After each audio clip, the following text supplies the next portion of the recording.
Olá a todos, sejam muito bem-vindos. Eu sou o Alex, formador do curso Audiovisual na Prática Pedagógica Docente, e venho convidar você para assistir a nossa próxima aula agora nesta quinta-feira. Mesmo que você não tenha assistido a aula inaugural na quinta passada, esteja disposto a participar, venha participar, até porque a AP permite uma falta justificada, embora eu não vá contar essa primeira aula como ausência daqueles que faltaram, porque foi uma aula mais de introdução, de abertura, de apresentação do curso. Isso não quer dizer que não tenha sido importante. Nós vimos conceitos interessantes, como, por exemplo, a dominância do lado direito dentro do quadro em um filme. A gente percebeu quanto que o lado direito ele tende a ser um pouquinho mais dominante, a chamar um pouquinho mais atenção do que o lado esquerdo. Vocês vão lembrar, por exemplo, aí da cena da Janet Leigh em Psicose.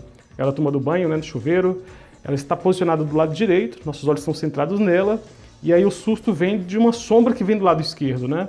O Hitchcock nos chama a atenção justamente pelo inesperado, de algo surgir do lado esquerdo, enquanto os nossos olhos estão focados no lado direito. Vocês vão lembrar também de cenas de batalhas, né, de grandes batalhas, em que os personagens bonzinhos geralmente estão todos do lado esquerdo, tentando chegar ao lado direito, onde estão os vilões.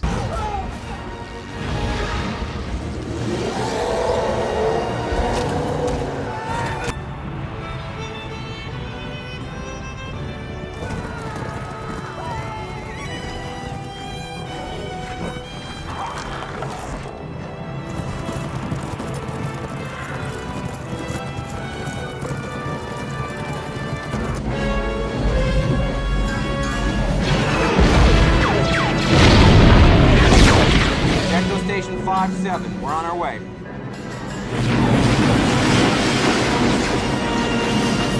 Isso é uma regra, funciona muitas vezes quando você vai tentar fazer um enquadramento. Inclusive neste vídeo aqui, eu vou tentar flipar imagens, vou perceber que o lado direito tende a ser um pouquinho mais harmonioso. Veja só, vocês devem ter notado que o lado direito é um pouquinho mais harmonioso, um pouquinho mais interessante, porque é o lado em que nós estamos habituados a terminar a leitura. A gente começa sempre da esquerda para a direita.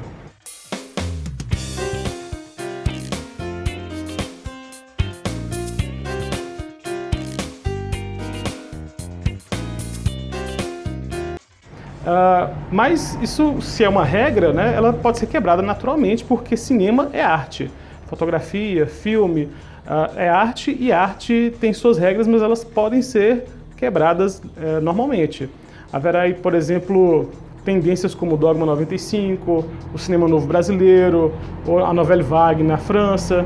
Essas tendências muito modernas, elas acabam por deixar de lado essas regras para colocar a contracultura como sendo suporte para sua arte. Nessa quinta a gente vai falar sobre enquadramento, sobre os tipos de planos, a gente vai dar um pouquinho mais de atenção ao aspecto da fotografia. Se der tempo, eu acho que não vai ser possível, mas se der tempo a gente vai falar um pouquinho sobre cores, porque no início da aula a gente vai tratar de outras duas coisas. Primeiro, sobre o uso dos aplicativos Moviesfad e o Letterboxd, que a gente não pôde ver na primeira aula. E também nós vamos discutir um filme que foi mencionado tanto no turno da manhã quanto no turno da tarde. Trata-se de O Poço. Aqueles que gostaram, aqueles que não gostaram, aqueles que acharam o filme interessante.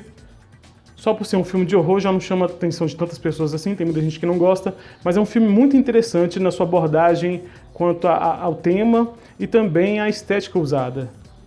O filme está disponível na Netflix e no comecinho da aula a gente vai tratar sobre ele. O objetivo, inclusive, é eu deixar de maneira prática explicado quais são aqueles níveis de leitura que a gente quer que o nosso aluno chegue.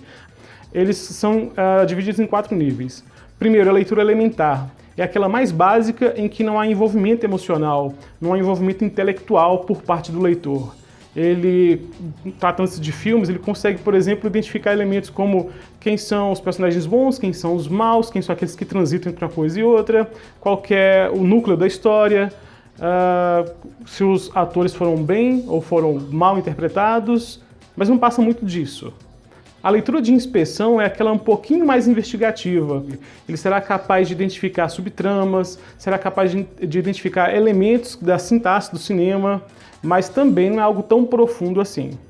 Já a leitura analítica é aquela em que o aluno é um espectador não apenas só passivo, mas ele participa de maneira ativa. Ele já tem opiniões, já consegue identificar a proposta do filme, consegue identificar a mensagem com que o cineasta quer nos trazer, ele consegue identificar elementos diversos da sintaxe do cinema, partindo aí desde roteiro, montagem, como enquadramento e etc. Já a leitura sintópica é aquela final, é aquela em que a pessoa é capaz de identificar todas as nuances de um filme, desde os seus elementos técnicos, né, até abordagens mais complexas, como, por exemplo, fazer ligação do filme com outras obras, né, como o filme se insere de maneira transmediática, como é que ela se comunica com outras obras. Então a gente quer que nosso aluno deixe de ser um espectador passivo, aquele que recebe o filme só como entretenimento, como passatempo, e que ele seja um espectador ativo, que ele dialogue, que ele consiga explicar o filme. E aí nós temos que fazer com que ele saia da leitura de inspeção ou da leitura elementar e parte lá para a leitura sintópica. Então é isso, gente. Fica aí o convite. Eu espero todos vocês nesta quinta-feira, tá? Um abraço, bons filmes para vocês. Tchau!